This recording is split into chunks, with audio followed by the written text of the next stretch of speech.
والسلام علی من لا نبی بعدہ اما بعد فقد قال المنان فی کتابہ الفرقان بسم اللہ الرحمن الرحیم لقد جاءکم رسول من انفسکم عزیز علیہ ما عنتم حریص علیکم بالمؤمنین رؤوف رحیم آمنت باللہ صدق اللہ العلی العظیم۔ صدر محفل مولانا عارف حسین صاحب، پرنسپل جامعہ للبنات جامعہ شاہمدان،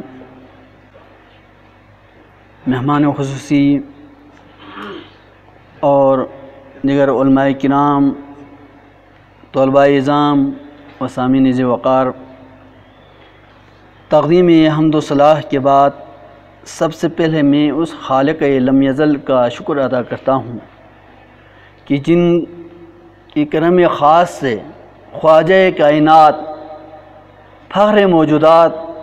سرور کونین حضرت محمد مصطفیٰ صلی اللہ علیہ وآلہ وسلم کے نام سے نور نبوت کانفرنس کے عنوان پر ایک محفل منعقد کرنے کی سعادت حاصل ہوئی۔ تلاوت کردہ آیہ مبارکہ میں رب ذوالجلال نے ارشاد فرمایا، لقد جاءکم رسول من انفسکم عزیز علیہ ما عنتم۔ اے بنی نوع انسان، تمہارے پاس ایک ایسے پیغمبر تشریف لائے ہیں جو تمہارے جن سے ہیں، جن کو تمہارے نقصان کی بات نہایت گراں گزرتی ہے، جو تمہارے فائدے کے بڑے خواہشمند ہیں اور ایمانداروں کے ساتھ بڑے شفیق اور مہربان ہیں۔ خالق لم یزل نے جب انس و جن کی تخلیق فرمائی تو انسان کو اللہ تعالیٰ نے دنیاوی زندگی گزارنے کے لیے بہت سارے اسباب و وسائل عطا فرمایا تاکہ انسان ان اسباب و وسائل کو کام میں لا کر اپنی دنیاوی زندگی کو بہتر طریقے سے گزار سکیں۔ اللہ تعالیٰ نے انس و جن کو بے مقصد تخلیق نہیں فرمایا، بلکہ اپنی ذات تبارک و تعالیٰ کی معرفت حاصل کرنے کے لیے پیدا فرمایا۔ اسی مقصد تخلیق کی تحصیل کو آسان بنانے کے لیے رب ذوالجلال نے مختلف اسباب و رہنما بھی عطا فرمایا۔ ان اسباب میں سے کچھ عالم انفس سے تعلق رکھتا ہے، جیسا کہ حواس خمسہ اور عقل، اور کچھ عالمی آفاق سے تعلق رکھتا ہے، جیسا کہ ارض و سما، شجر و حجر، بر و بحر، چرند و پرند و حشرات الارض وغیرہ، جن پر غور و فکر کرنے سے انسان کو کسی حد تک معرفت خداوندی حاصل ہو سکتا ہے، لیکن مکمل معرفت الہی کی حصول کو ممکن بنانے کے لیے رب ذوالجلال نے انہی انسانوں میں سے اپنے برگزیدہ بندوں کو نبوت و رسالت کی مقام پر فائز کر کے انسانیت کی رہنمائی کے لیے منتخب فرمایا، تاکہ انسان مقصد تخلیق سے ہمکنار ہو سکے۔ اسی مقصد کی تکمیل کے لیے رب ذوالجلال نے 1 لاکھ سے زائد انبیاء کرام کو مبعوث فرمایا۔ ان انبیاء کرام علیہم الصلاۃ والسلام کی تبلیغ و نبوت و تبلیغ و رسالت اور ان کو دیے جانے والے شریعت کو کسی مخصوص علاقے یا کسی مخصوص زمانے تک تحدید و تخصیص فرمایا، لیکن ایک ایسے نبی اور ایک ایسے رسول یا ایک ایسے شریعت و نظام حیات کی ضرورت تھی جس میں عالمگیریت بھی ہو اور دوام و استمرار بھی ہو۔ اس ضرورت کی تکمیل کے لیے رب ذوالجلال نے باقی تمام انبیاء کرام کی خصوصیات کو یکجا فرما کر خاتم النبیین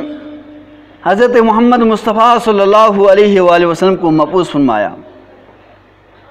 آپ صلی اللہ علیہ وآلہ وسلم کی روحانی تخلیق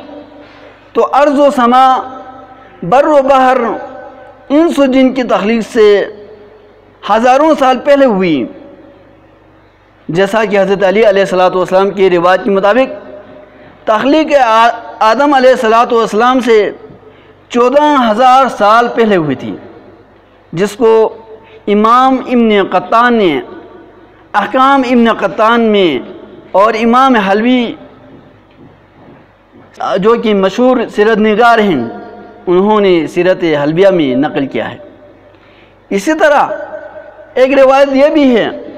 حضور اکرم صلی اللہ علیہ وسلم نے ارشاد فرمایا، کنت اول النبیین فی الخلق آخرہم فی البعث، کہ میں خلقت کے اعتبار سے تمام انبیاء سے پہلے نبی ہوں،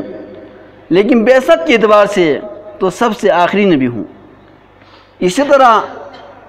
آپ صلی اللہ علیہ وسلم کا یہ بھی فرمان ہے، کنت نبیا و آدم بین الروح والجسد۔ اس روایت کو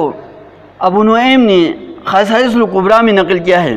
کہ میں اس وقت بھی نبی تھا جب حضرت آدم علیہ السلام روح اور جسد کے درمیان تھے، لیکن آپ صلی اللہ علیہ وسلم کی بشری یا مادہ خلقت کے بارے میں مختلف روایت ہیں۔ 17 ربیع الاول کی بھی روایت ہیں، 12 ربیع الاول کی بھی روایت ہیں، اور 9 ربیع الاول کی بھی روایت ہیں، اور 8 کی بھی روایت ہیں، لیکن جمہور محدثین، سیرت نگار، وحیت دان اور ایک روایت کے مطابق مسجد الاولیاء میں شاہ سید علیہ الرحمہ نے بھی 9 ربیع الاول دوشنبہ 20 اپریل 571 عیسوی کو والی روایت کو ترجیح دیا ہے۔ چنانچہ آپ کی باقی تمام خصوصیات فضائل کا اس مختصر سی تقریب میں بیان کرنا ممکن نہیں، لیکن آپ صلی اللہ علیہ وسلم کی خاتم النبیین کے حوالے سے، جو کہ ہمارے بزرگان دین نے اپنے معروقات الآراء کتابوں میں جو افکار یا جو نظریہ، جو موقف اپنائے ہیں، ان کے بارے میں حضرت علاء الدولہ سمنانی رحمۃ اللہ علیہ نے خاتم النبیین کی کیا تعریف کی؟ الخاتم الامی هو الرسول النبی المرسل الیہ سید اول العزم بحیث لو کان موسیٰ حیا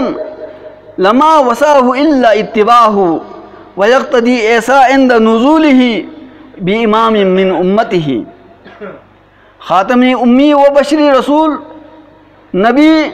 مرسل الیہ اور سید اول العزم ہیں